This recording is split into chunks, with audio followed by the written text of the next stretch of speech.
Assalamualaikum warahmatullahi wabarakatuh. Baik, dalam video kali ini akan menjelaskan mengenai strategi dalam mewujudkan pemikiran Ki Hajar Dewantara tentang pendidikan yang berpihak pada murid.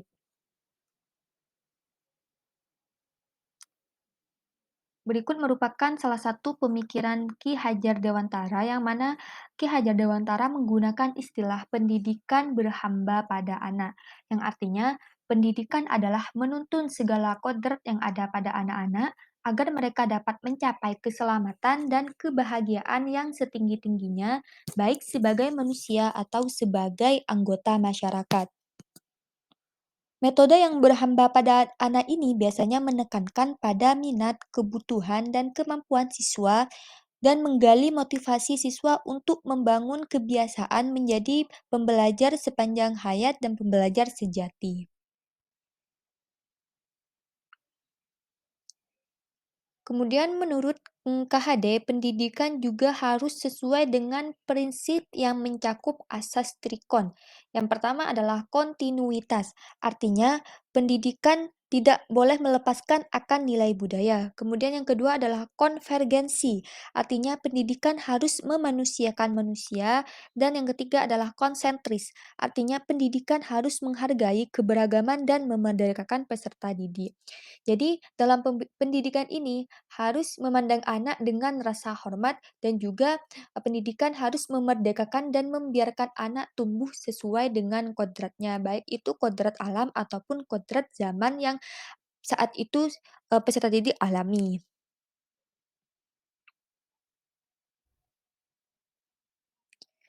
Nah, berikut merupakan strategi-strategi yang bisa dilakukan untuk mengimplementasikan dari pemikiran KHD tersebut. Yang pertama adalah melaksanakan pembelajaran yang tidak hanya menekankan pada aspek kognitif saja. Jadi di sini pembelajaran tidak hanya menekankan pada nilai-nilai ujian atau nilai tes siswa, akan tetapi juga bisa melihat dari aspek afektif, baik itu sikap, sosial, spiritual, ataupun moral peserta didik serta aspek psikomotor peserta didik yang merupakan keterampilan dari peserta didik itu sendiri. Strategi yang kedua yaitu dengan menggunakan model dan media pembelajaran yang sesuai dengan karakteristik peserta didik dan juga tentunya harus sesuai dengan karakteristik materi. Nah, untuk strategi media dan model yang digunakan oleh guru harus terkesan mengeksplor kemampuan peserta didik.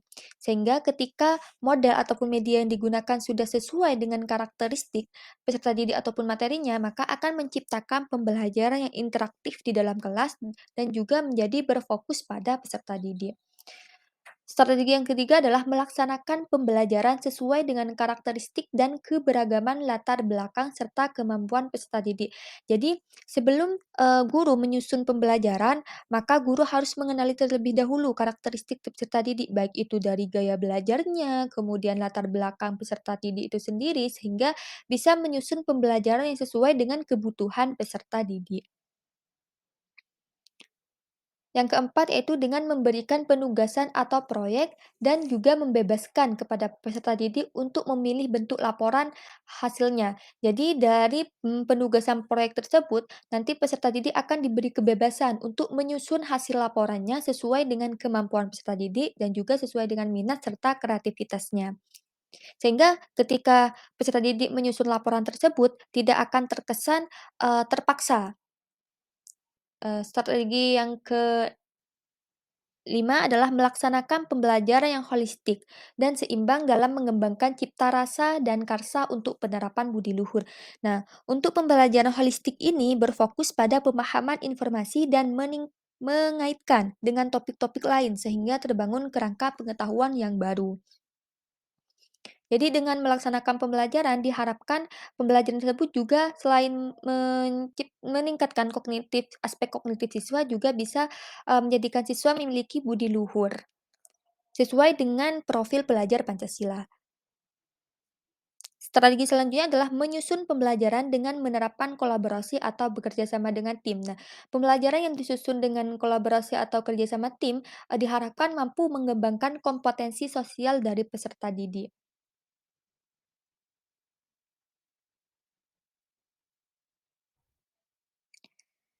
Strategi yang ketujuh yaitu memberikan kesempatan pada peserta didik untuk berpendapat dan kebebasan membangun sendiri pengetahuannya. Jadi di sini peserta didik akan diberikan kebebasan untuk berpendapat. Dan juga ketika peserta didik itu berpendapat, guru sebaiknya selalu memberi apresiasi sehingga ketika peserta didik akan melakukan atau mengemukakan pendapatnya kembali, tidak akan merasa berkecil hati.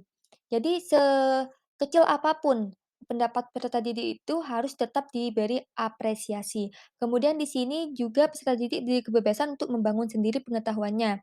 Jadi sumber belajar itu tidak hanya berfokus pada guru saja.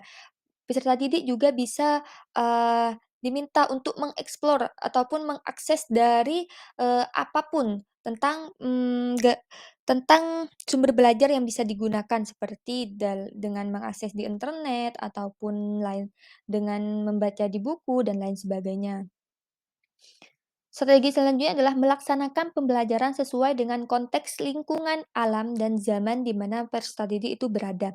Jadi, pembelajaran itu disusun oleh guru sesuai dengan karakteristik peserta didik, baik itu dari aspek perkembangan kognitifnya, baik itu dari sosialnya, dan juga sesuai dengan perkembangan zaman di mana pada peserta didik itu berada. Jadi, diharapkan peserta didik itu diberi pembelajaran sesuai dengan perkembangan zamannya. Misalnya saja pada saat ini sudah memasuki abad 21, sehingga diharapkan guru bisa menerapkan pembelajaran, memberikan pembelajaran yang bisa meningkatkan atau memberikan keterampilan abad 21 untuk peserta didik. Yang terakhir adalah memberikan kesempatan kepada peserta didik untuk melakukan refleksi diri terhadap proses pembelajarannya. Jadi setelah akhir pembelajaran, guru akan, membebaskan peserta didik atau memberikan kesempatan kepada peserta didik untuk melakukan refleksi, terhadap proses pembelajarannya, baik itu hal apa yang diperoleh dari proses pembelajaran tersebut, kemudian hal apa yang harus diperbaiki, untuk proses pembelajaran selanjutnya, dan lain sebagainya.